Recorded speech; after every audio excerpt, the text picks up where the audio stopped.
everybody. Welcome to today's show. I am so thrilled you're here. If you don't know me, I'm Daryl. I hang out here at Agorapulse. I do a little bit of marketing, a little bit of public speaking, and I basically just annoy everybody by asking hard questions just to watch them stammer and stumble. You ever do that? You ever mess with people? Just ask them questions and secretly inside, you don't really care what the answer is. You just want to see how they respond. We're going to do that today. I've got two incredible guests that I may torment and tease a little bit, but I will tell you now, they are here for a reason.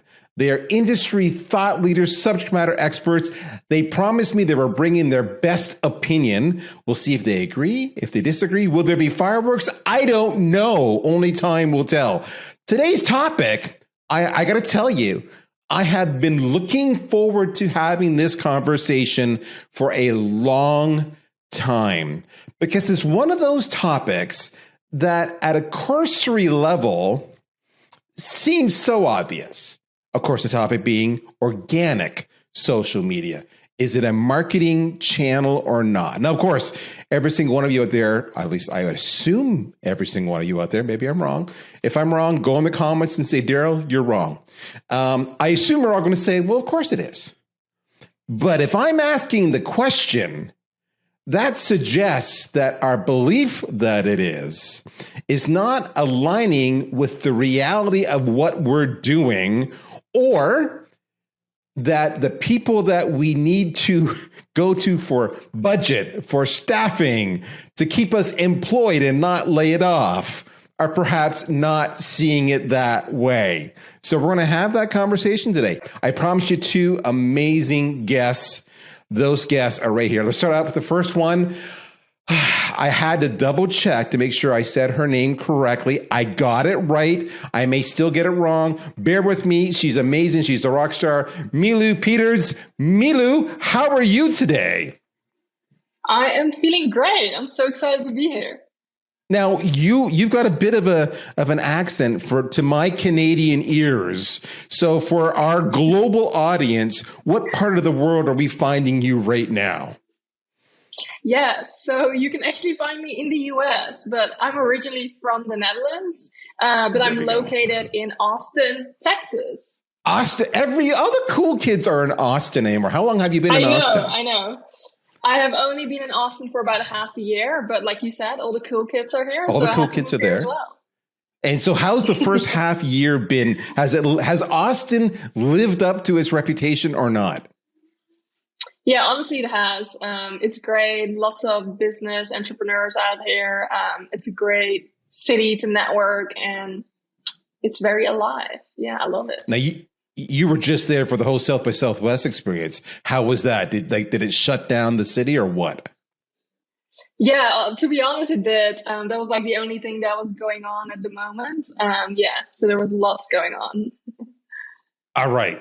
So Milu is the founder and the CEO of Simply Media and Advertising. She's also the founder of the Inner Circle membership. She helps personal brands monetize their following through social media strategy and mentors others who aim to do the same. So that's Milu. She's going to be on one of. She'll have a take. Do you agree with her take? We're going to find out. Not to be outdone is Troy Sandage. Troy, welcome to the show today, my friend. How are you? I am great. Pleasure to meet you both. See you both. All good energy. Let's go. Look at that. He's doing great. He's got the cool camera going. I love it. So what part of the country are we finding you at right now, Troy? Chicago, Illinois, Chi-Town. Let's go. Chi-Town representing. There we go. Troy, you are an award-winning growth strategist that helps brands scale faster. Tell me, can you help me scale my Agorapulse brand faster? I could use your help. What do I need to do, Troy? Give me the answer in 30 seconds. So I give you no money. Some inside scoop here. Yeah. All right. So we're going to talk to these two people about whether organic social media is a channel or not. In the meantime, what you should all be doing, because you know the drill here, folks, you should be going to LinkedIn and following them right away. And then any other social channels you may find them on if you don't already. With that said, we're going to give both Troy and Milu a chance near the end of the show to tell you how to reach them if you haven't figured it out by then. If you want to multitask during this show, if things are being said, don't hesitate. Pull up a second, a third, a fourth browser and check out what we're saying and then go in the comments and argue with us if you want. So I'm going to start it here. When I brought to you the title, Mila, I'm going to go to you first. This is the title. Is organic social media a channel or not? What was your immediate reaction to that title? Don't give me your answer. I'm going to ask you for your answer soon. But what was your reaction when you saw the title? My immediate reaction was I got energized. I got that fight spirit in me. I was ready to make my point here. That's really first reaction I had. And so why did it energize you? What about that topic? Because I'm going to assume nobody's ever come to you before and asked you this specific topic. So what about it did you find energizing? Yeah, I think like from my experience, it is a topic that comes up a lot. Of course, people don't directly ask that, but of course, in marketing, everything comes with its struggles and obstacles. And so, it kind of made me giggle at the same time. Like, oh, here we go. We're going to go for it. I love it. Okay, Troy, same question for you. When you first saw the topic, were you like, I have no idea what the hell to talk about in this one, but sure, I'll sign up? Or you're like, sign me up, stand back, I got opinions?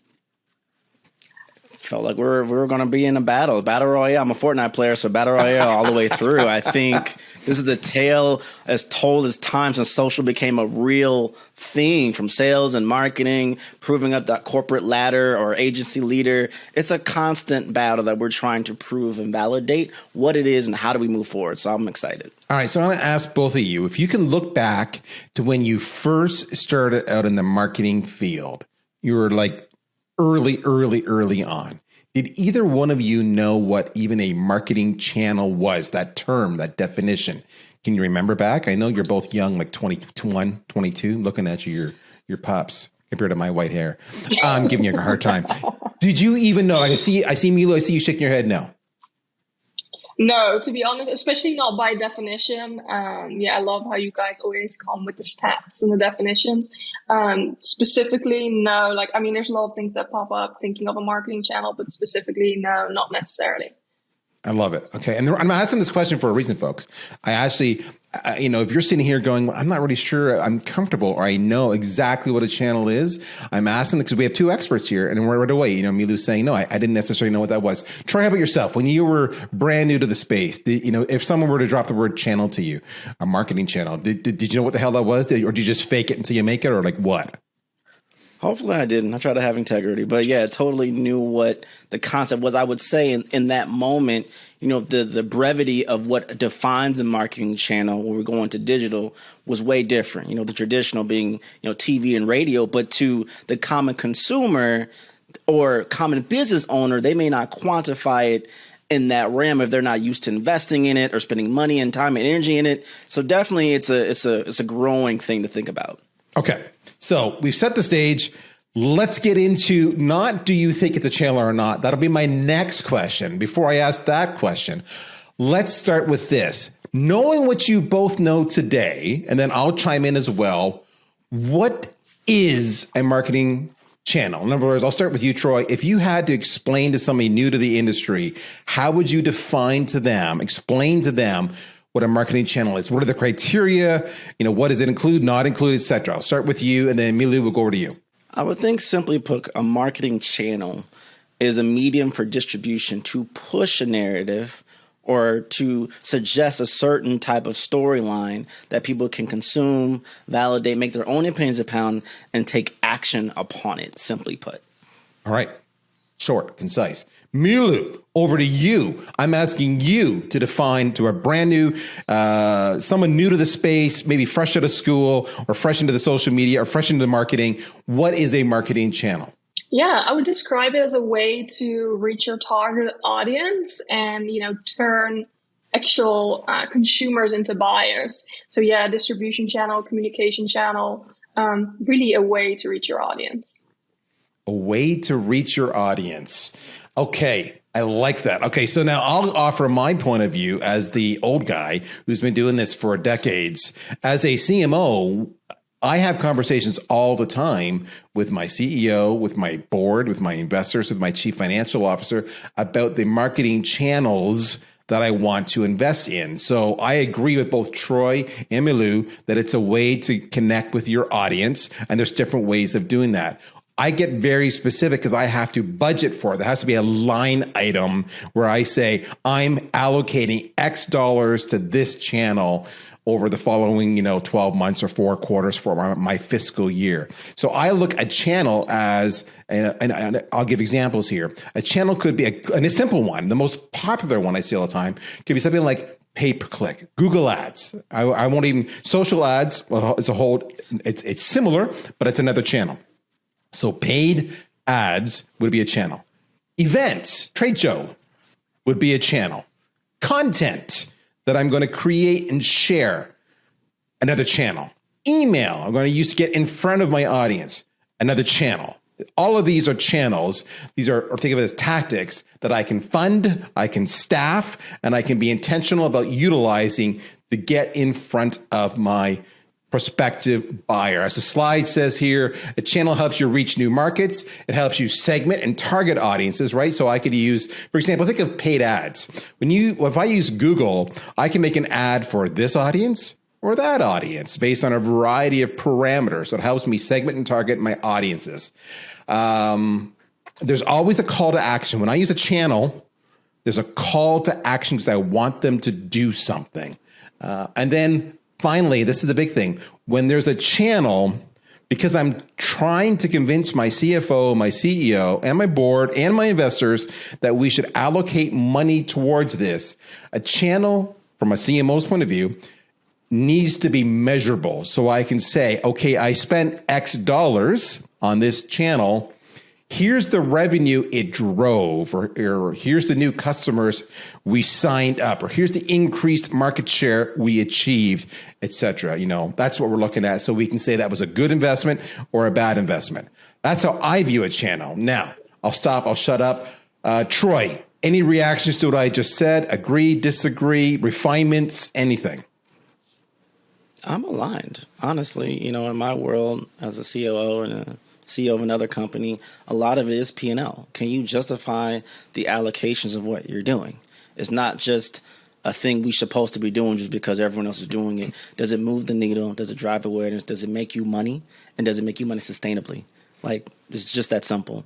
And these are tough questions to quantify, tough KPIs to identify, and we'll get to that in a moment. But just to per the brain of y'all to think through this, there's a lot of things to think about when you're saying we're going to use this channel specifically. And if we're talking about social media, you add the subset of platforms and strategies and styles and content types, it can get dynamic and very overwhelming. So having that anchor of justifying here's what we expect as an ROI is going to be very tremendously helpful navigating that whole marketing channel system. I love the thought that you said it's a P&L. You just boom, it's a P&L. For those who don't know the term, it's profit and loss. Right? Is it making me money or am I losing money? And by the way, I want to be clear on this. Sometimes it's okay to lose money if it's achieving a goal you want to do. Right? You can have the classic example is having a loss leader. Right? I'm going to lose money in this one product, but then I'm going to do an upsell on additional products. Kind of the whole beer and diapers analogy. They go to the supermarket, for diapers, and then right there, the cash out, there's the beer. The diapers are priced cheap. You draw them in, then you sell them the beer at the checkout line, and therefore I lost on one, but overall there was profit. So I love that you said that. Milu, any reactions to what I said or to what Troy just said on our definition of a marketing channel? Agree, disagree, otherwise? Yeah. No, I think you went into very specifically. And one thing that really stood out to me from what Troy said is going to the KPIs, right? Again, we're going to get into that later. And every channel is measured so differently that sometimes it's almost comparing apples and pears when deciding what channel to go for and what channel to invest in. And I think that's one of the most interesting points of view that we're going to discuss. Okay, so I want to bring you back that same scenario before when you were entering the space. So both of you acknowledged that maybe you weren't familiar with channels, or if you did, it was a very cursory, young understanding of channels. When it came to your organic social efforts earlier in your career, not where you're at now, but earlier in your career, did it ever cross your mind to measure? So you both used the word measurement. Did it ever cross your mind to measure the impact of your organic social? And And then I want to, because I think I know what you're going to say, so I'm going to set you up. This is a bit of a setup. It's a bit of a trap. Did it ever cross your mind to measure? Millie, I'll go with you first. I mean, let's say very in the beginning, starting out, you're having a hard time measuring. Let's just say that. Like, of course, we have engagement, traffic, you're doing all these things. But as you get more specific and you want to reach the better clients, it's like, okay, how can we showcase to them that it actually has an impact from the numbers that we're seeing every month, right? Because many platforms can measure and track all the insights, but then like turning that into ROI is really the interesting part. So I think in the beginning, especially it's hard until you get more experience and find ways around that. And that also reminds me of when Agora Pulse first came out with the ROI, measuring. And I thought that was so interesting because like, I feel like no one else out there does that. And I mean, you guys know how important that is for us to explain. All right. Well, it's bad. That's why I asked the question, right? Because I can tell you it, but people are just going to say, yeah, they're a vendor, they're biased. But you guys are the real practitioners, so I want your take. Now, Troy, you're smiling. All right, so I want to hear what's on your mind. Like, what's your reaction to what Milou just said? Or my original question was, did it ever cross your mind to measure organic social when you're early on in your career? Or said another way, when did you start realizing, to Milou's point, that eventually you have to start measuring it? I'm going to come from a slightly different perspective, more of a color approach. So we're thinking of emerging businesses, marginalized businesses, startups, people who are just getting started, freelancer, however you go. I think you subconsciously are measuring, right? You may not know what you're quantifying, but at the very least, you're doing the eye test. Ooh, I got more engagement. Ooh, I got more likes. Ooh, I got more this or that than I would have thought. Or people are mentioning a post that you had off the platform, right? That's a big win for you. That gives you that endorphins. You're high off that, right? But I think at the end of the day, you're figuring it out. I think you're trying to figure out where this measurement coming from. How do I quantify it? Where are we looking at? How does this work? So you're almost building the rocket ship trying to fly it. So give yourself some grace when you don't have the actual terminology or the specifics. But as we've already mentioned, the social ROI, I haven't seen too many of various platforms doing something like that, which I thought was very bold, since the hardest thing for any social media manager is to quantify what is my efforts generating. That is the dreadful report meeting at the quarterly or at the annual review. How do I quantify my efforts, and being able to think in those terms? Like, we live in this world where sometimes we separate sales and marketing. Well, marketing is going to go this way, sales is going to go this way, but we kind of need both arms to win this fight and get this W and get growth. And so I think when we overlap, there's that middle ground of just quantifying the ROI and knowing how to measure. Give yourself grace, because it may take time to know what indicators to measure that aligns with sales and everything else. But if you're just looking at it and can just see the progression, or can I immediately identify something is not right, something is not working, that is better than anything, and at least notate that to get started. All right.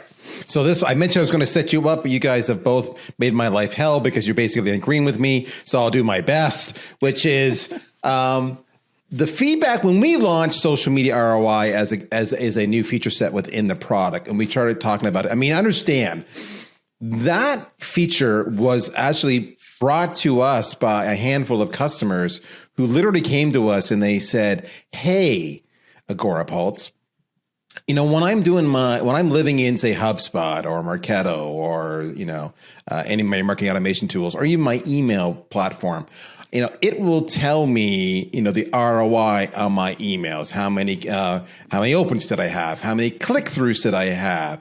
How many deals closed because of this email? It will actually give me the metrics. Same if I do any other kind of campaign. If I'm in Google and I'm doing Google, ads, it'll actually tell me how many, again, click-throughs did I have, how many deals closed, and I can measure that. Why can't we do that in social media? And what was happening was people were trying to do it, but they were using a combination of spreadsheets and they were getting overwhelmed by using all of these UTM codes to try to track it. And it was a very manual process. So that was the premise. I wish we were smart enough to say we thought of it ourselves. It was users coming to us and asking for that. So when we launched it, it was really interesting. And I'm curious what your reaction was. And we were talking a little bit about this in the green room just before we went live, which was initially the reaction we got when we said, well, okay, are you measuring it? Because you should be treating it like a channel, like you do all your other channels. And the reaction was, yes, we're measuring it. And I love, Troy, you touched on this. And you did too, Milu. You used the word engagement. And then Troy, you talked about getting the endorphin rush and seeing how much, engagement you're getting. And they believed a year ago when we launched that they said, well, likes, follows, and shares is measuring, and we measure those today. And I can tell you that by extension, when we get this kind of engagement, we get this much bump in revenue. And my question was always, but can you connect the two dots? Can you physically said that post drove that conversion? And the answer I got over and over again was no, followed by, or instead of no, it would be like, well, no, but I don't want to. I don't want to measure that. In other words, said another way, I think people were scared as hell to measure that because they would be afraid that if they can't prove the impact they're having, that their job might be at risk. Yet they inherently knew they were having an impact. Is that a fear? Is that something, is that reaction, something you can relate to? Is it something you've heard? Is it something you've said? Yeah. And Troy, you're nodding your head, shaking your head. I'm going to go to you first. Point blank, period. I think I've had the pleasure of being in the beginning of a lot of the social media marketing push across different channels. And one of the biggest, I'd say, fears is getting to a point to look at any social media marketing channel and being quantified by the numbers. As we all know, sales is a numbers game. In the same way, whether you're a creative side of social, you're a paid side of social, or you're somewhere in between, it is still a numbers game, right? And I think that's where the fear comes in because it's not all about, oh, let's connect to a community, let's just get engagement, likes, comments, and shares. Ooh, this channel has to prove and validate unequivocally that it's making X amount of revenue generation that ties into our bottom line and our P's and L's in a certain manner and way. And that's where social goes away from being this fun and creative tool to being, oh, this is a legitimately serious channel. That, oh, that's only for the big boys. That's only for the big agencies. That's only for the big organizations. Oh, no. It's for everybody. And leaning into that fear, you're actually going to be able to expand and utilize social media at its core more authentically and efficiently to actually produce what you actually want. But we got to get past that slight sense of fear to do it. And so I think if we would have had all this set up before social became what it is now as a channel or a subset of channels, there wouldn't be as much fear. But because we had this layaway period of more people learning, just using it as a tool, simply as a broadcasting tool, let alone an engagement one-on-one piece, and then hopefully evolving into a channel, there's a lot of nuance to it that we're still trying to quantify. All the platforms have different things, and we don't know which ones fit for different things. So how do we modify that? How do we monetize that? And then how do we maintain that sustainability, all tied into that fear of associating my effort on social media to a number? There's a lot of people right now listening to this show, listening to you and going, sing it, preach it, because that's the fear I'm feeling. And I'm scared crapless of being held accountable and measuring. But that said, Milu, now you've got the big smile on your face. What's your reaction when you heard, do you think, did you espouse at one point? Have you heard people saying that those engagement metrics are measuring? I don't need to do more. That's my job. And that's it. Well, so I think this fear comes from people not having the knowledge on how to actually measure. And there's a huge knowledge gap in marketing, like in big marketing agencies, small marketing agencies. Yeah, I just think there's a huge knowledge gap. And so people rather move away and say, hey, I'm not responsible for X, Y, and Z. But usually, yeah, I think in a lot of the cases, there's a knowledge gap. So something I talk a lot about is the social media manager versus the social media strategist. Those are two completely different skill sets. The social media manager may have no idea how to strategize. And the strategist is there to actually quantify things, see what's working, what's not working. And then on top of that, with measuring and ROI, I think it varies from business to business like crazy. It depends on your product, on your service. Are you very high ticket? How many impressions would you need in order to convert someone, right? Like it will be a lot lower for some businesses versus others. So I think also it truly depends. So like when you're talking about, oh, engagement is enough, impressions is enough, it really, really depends on the business, on what you need to measure and what they need organically to be successful. I love that you said, how many impressions do I need to convert as one of your examples? That is a brilliant question that we as marketers should be asking ourselves, right? Because now we're going to work backwards, right? And how many conversions do I need to have to hit my targets, whether that be a revenue target or any other target? You need to do that backwards math. And I love that you also said, and I saw Troy react similarly, that you said many people just don't know how to measure. They don't know what the mechanism is. And I've shared this before.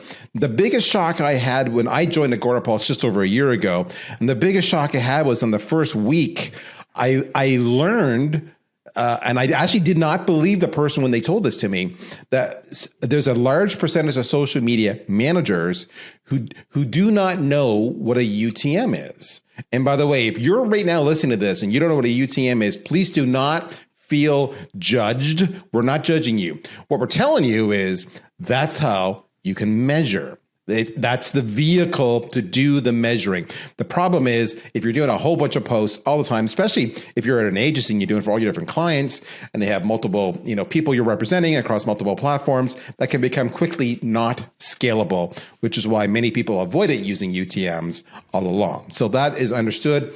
Okay, so we're going to go to the next slide here because now it's Judgment Day.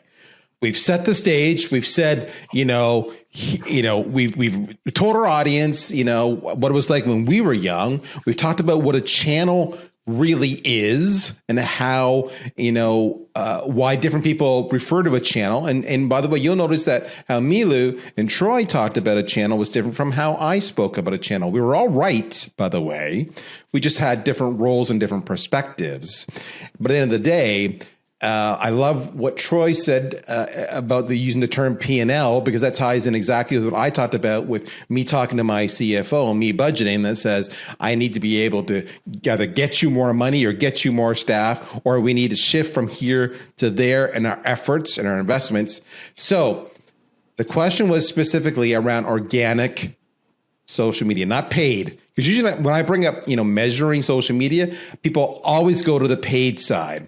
And that's what makes today's discussion so interesting. So I'm going to start with Milu first. Milu, is organic social media, based on all the conversations we've now had, based on your rural experience, is it a channel based on how we've defined a channel? Yes or no? And defend your answer. Yes. So I 100% think it's a channel. It's measurable. It's a way to reach your audience in ways that other channels can't. And there's no discussion on my end. There's no discussion. End of story. Quick answer, Daryl. Yes. I love it. Okay. Troy, same build up, organic social media, not paid, organic. Is it a channel based on how we've discussed it so far? Well, Your Honor, I declare and decree that organic social media marketing is, in fact, a channel. I would also declare a decree that it is a channel that is probably one of the most effective ways to quantify your campaigns and storylines and branding and messaging at a very high level effort pretty quickly and substantially. Where in the world did I pull that from? Unlike any other channel, when you think of TV or you think of print, there's a certain length of time to determine success or even readability, viewership, or anything of the sub things before you go into the heavy KPIs. For social, you're going to get immediate reaction, or no reaction, still reaction of, did that land? Did that make sense? Do I like it? Do I not like it? Was it painful to produce? Did it not even make sense from our flow chart all the way to the production line to push out on social? You're going to know immediately if it's a win or a fail. Twitter will not lie to you. They're going to tell you what's up. We all know. We all have been there. And I'm not even talking about the virality. People always think about, well, if a post goes viral, then I can quantify it. I want to shut that down. Because in most cases, virality is just a lot of people seeing something, but they're not the chosen few who actually would do something. Let that stand and let that marinate for a minute. I'm going to go somewhere else. But my point I really want to think about with social media as a channel is that you have the opportunity to get immediate, almost instant gratification or lack thereof to validate or disprove your thesis or hypothesis on a marketing, on a storyline, or a brand, on a product, on a subset of business that you're pushing out into the world from a go-to market strategy even. Just by that alone, which can actually help you into updating and quantifying your other marketing channels. And with that, Your Honor, I rest my case. I have a slide in a presentation that I gave in the last week or so for a conversation that I'd had the week before, where I had a developer of a piece of software want to talk to me and talk about their business plan and what they were doing for a product they want to bring to market. And we actually got into I had this developer say to me specifically, because I pushed back on them, and I said, if you're not measuring it, it's irrelevant. And they said, you cannot measure organic social media. It cannot be done. And they were adamant. It was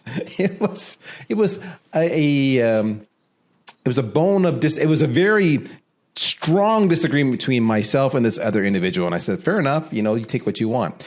And it's funny because we had this conversation internally. We were comparing notes about what do we hear from people who tell us that it cannot be measured or should not be measured. And we captured a few here. Social media shouldn't be a place to sell. It should be a place to build relationships. That's one example. Social media is a place to begin conversations for networking, research, and engaging audience, not for pitching to prospects. Most of the time, social media goals are focused on building awareness, engaging with the customer, driving them to the website. That's not something I can easily measure. So these are some of the complaints I got, some of the reasons why people do not believe it can be measured.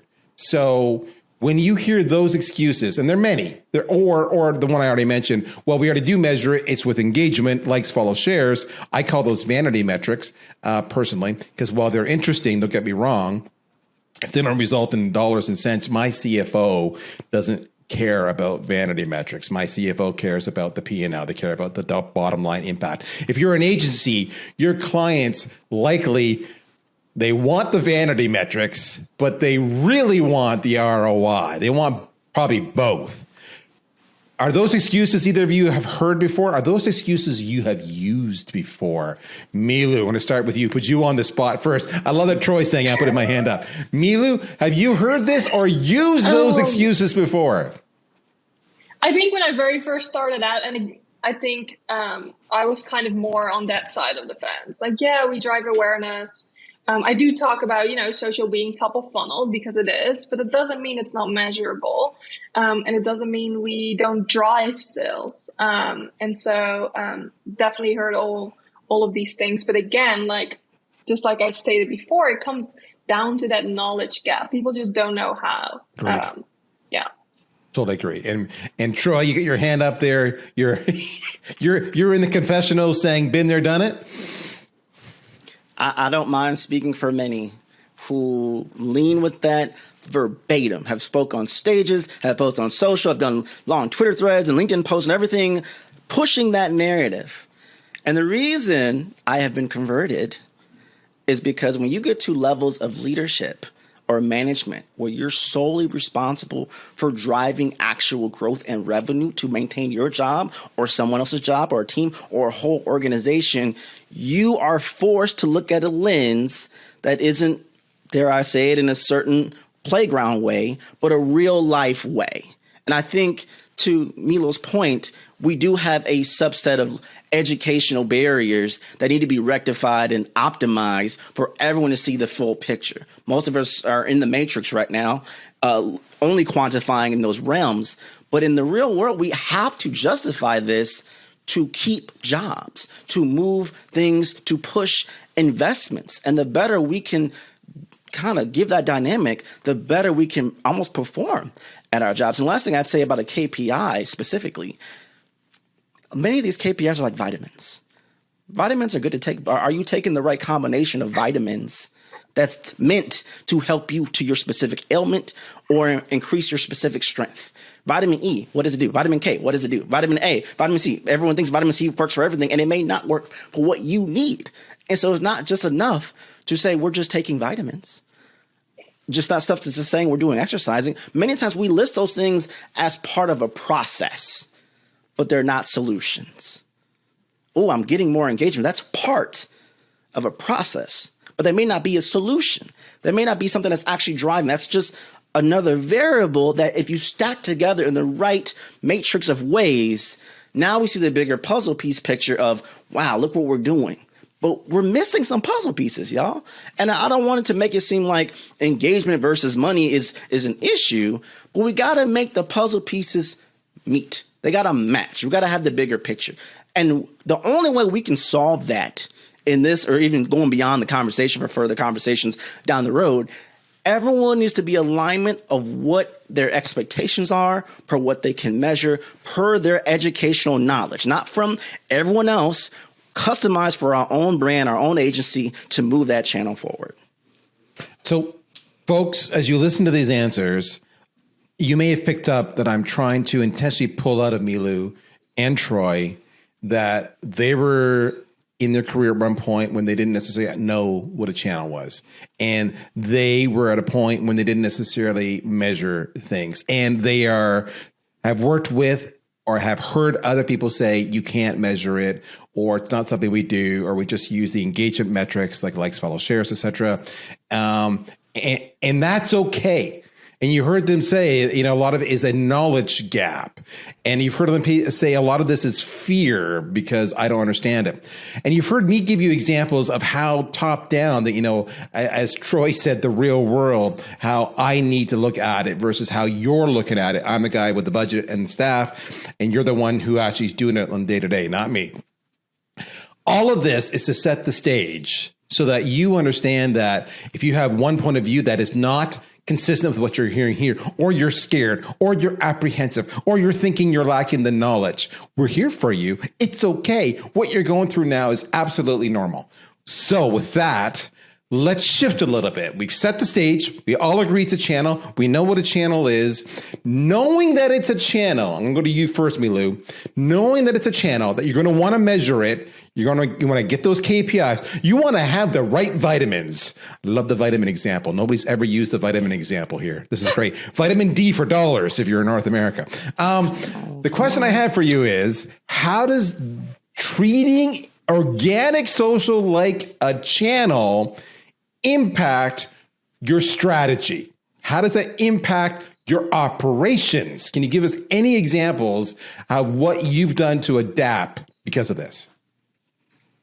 And when you say strategy, what do you mean? Like the bigger picture or your social media strategy specifically? Hey, feel free to go bigger picture. It's open-ended.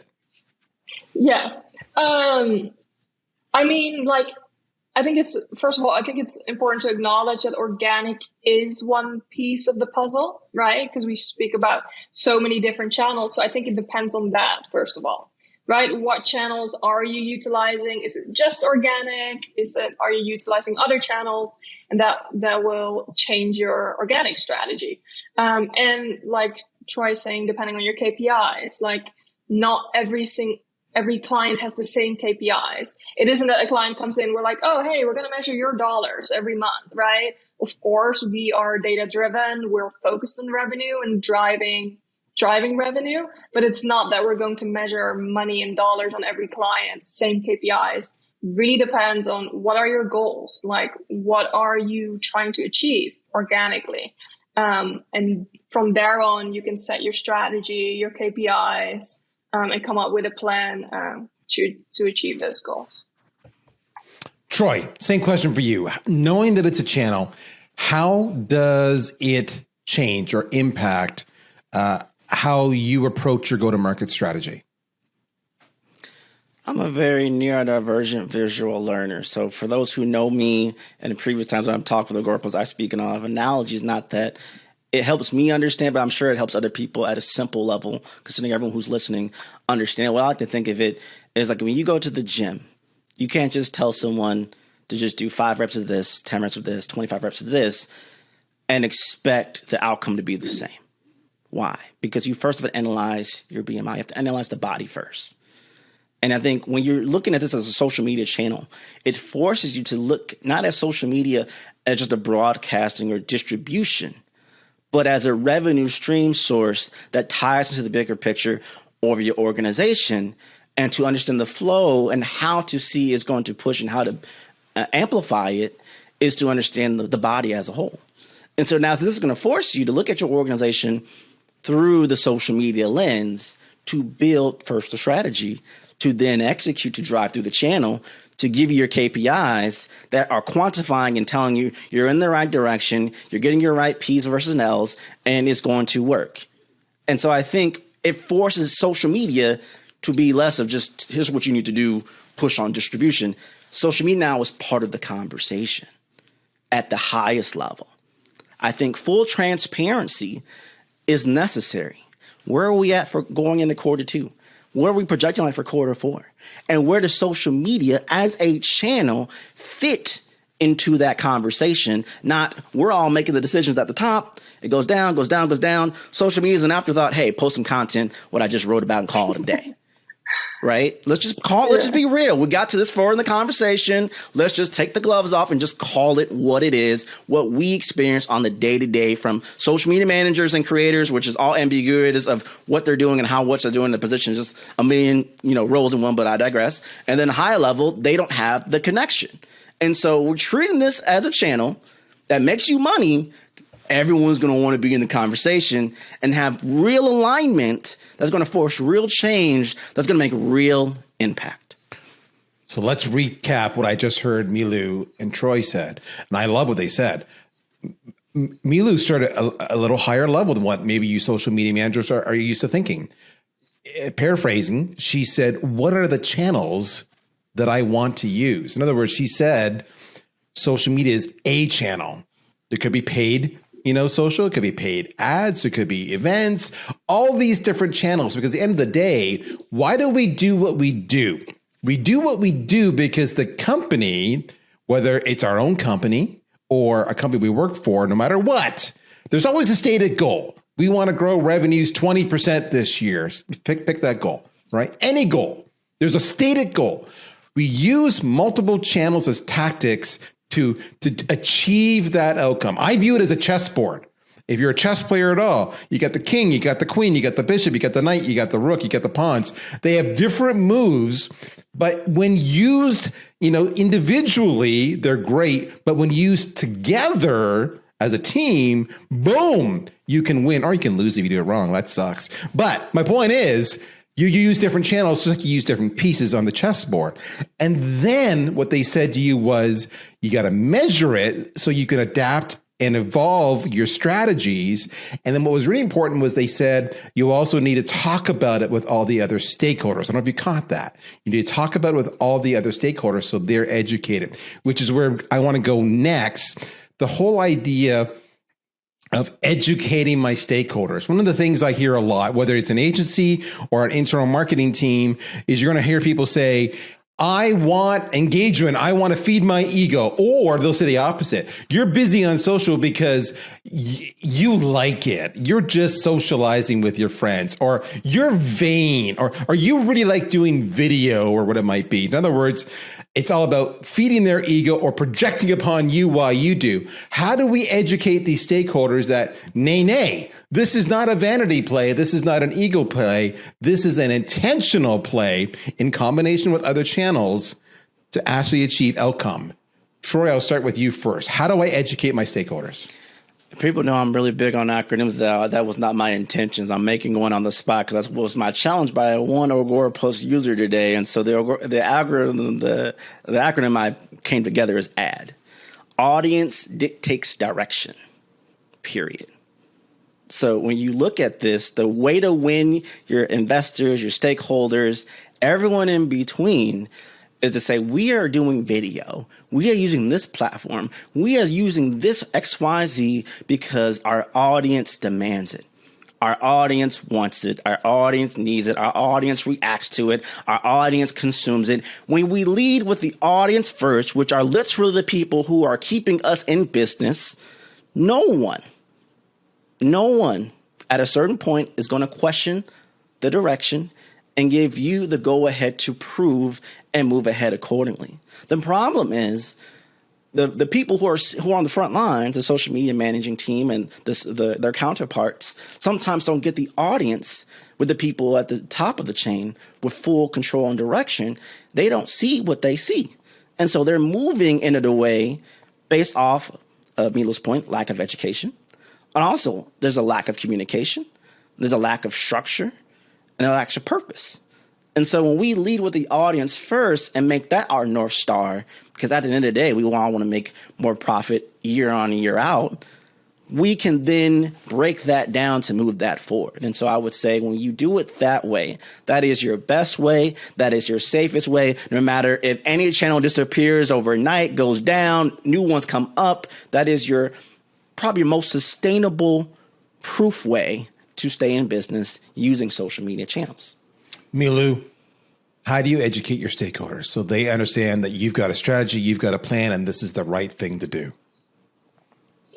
Yeah, I think there are two ways to go about that. One way is looking at other people in your industry, right? Their competitors, indirect competitors, and showcasing them. Okay, look, everyone is doing this. We need to get on board.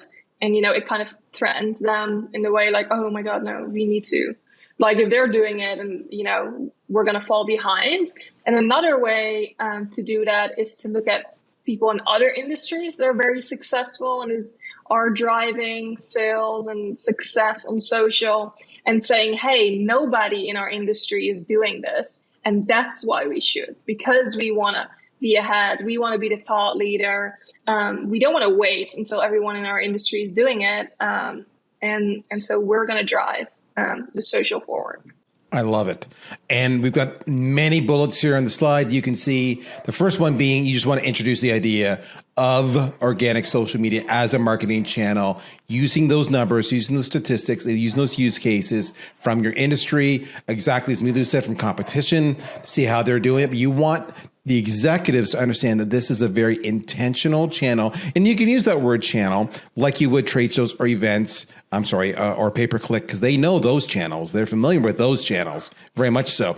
Organic's a little more hard to get your head around, especially if you don't live in it every single day. And the last way he can do it is by showing them numbers. It sounds stupid, but especially there's a lot of people, we have the creative types, which marketers tend to be, and then we have the, show me the number types, right? And whether it be CFOs, salespeople, the exact same way, show them the numbers of the impact you're having because you're measuring it, and they're going to go, oh, I see it now. Okay, I don't understand it. I can't do it, but that's why I hired you. Make it happen. So that's cool. All right. So with that said, we're going to stop it there. We began the whole conversation, which is a cursory conversation. Organic social media, is it a marketing channel or not? And I think the consensus here of this fine panel is that it is, which is going to rock the world of many people watching and listening to this. Hopefully you understood why it's a channel. Hopefully you understood you're not alone in not feeling comfortable about treating it as a channel, and that it's going to mean change and education and more learning for you. Hopefully you understand there's additional stakeholders involved, not just you. And that's why you got to do it, especially if you want to advance your career, or you want more money, or you want more staff, you want more spotlight on you. The biggest way to get spotlight on you is to show the world how you're driving that revenue. And it's all about measuring. If you like that, then there's plenty more. We have so much more content. Great. Check it out at agorapulse.com. If you want to see it in action, you can get a free trial. You can request a demo, and we'll show it to you in a way that makes sense. You go, oh, I get it. And there you go. Check it out. More education. Troy, let's start with you. I promised everybody they would learn more about you, how to follow you, how to get your content, more about how you can help them out. This is your chance, brother. Make it happen. Well, back in 2014, I had the brilliant idea to make my username Find Troy. So people wondering, how do I find Troy? You literally type in Find Troy everywhere on the internet. Brilliant. I'm surprised no one else thought of it. I claimed it, and now we're good. So now you guys know how you found me. I'm a growth strategist. I help a lot of emerging brands, scale in a sustainable way. That's the key. I wrote a book, Strategize Up. I have a podcast, I Digress.fm. Agora Pulse has gladly been a part of that thing as well. And last thing I'd say, there's a little article that I wrote for Agora Pulse that's been doing really well, all about mastering creating your LinkedIn content using LinkedIn Authority Writing System, which I created, another acronym surprise. So go check that out, show it some love, and so happy to be part of this conversation. Fantastic. Thank you, my friend. Milu, same way, same question. How do we learn more, get more, use more Milu? Talk to me. Yeah, so you can find me organically on Instagram, where I spend a lot of my time, as well as LinkedIn under my name. On Instagram, I'm Simply Media Advertising. I recently started my YouTube channel, where specifically I'll be educating social media managers. So you definitely want to check that out if you're looking to learn more. Yeah, I'm super excited to be here. Great conversation. I feel like we should continue this conversation even beyond this webinar, and educate clients, stakeholders, everyone of the importance. We should continue this conversation with a fantastic way to end it. If you like today's conversation, whether you agreed or disagree, you're going to get sent a link imminently if you signed up. If you're watching this on demand, well, you've already got the link. So there you go. And share it. Share it and have that conversation internally with your colleagues. And let's keep the debate going online. You already know how to reach Milu and Troy online. They would love to have that conversation then, or give them a shout and talk to them live. But however, we are out of time. My name is Daryl. I'm with Agora Pulse. Check us out, agorapulse.com. Thank you so much. Have a fantastic day. We'll talk to you soon. Bye-bye.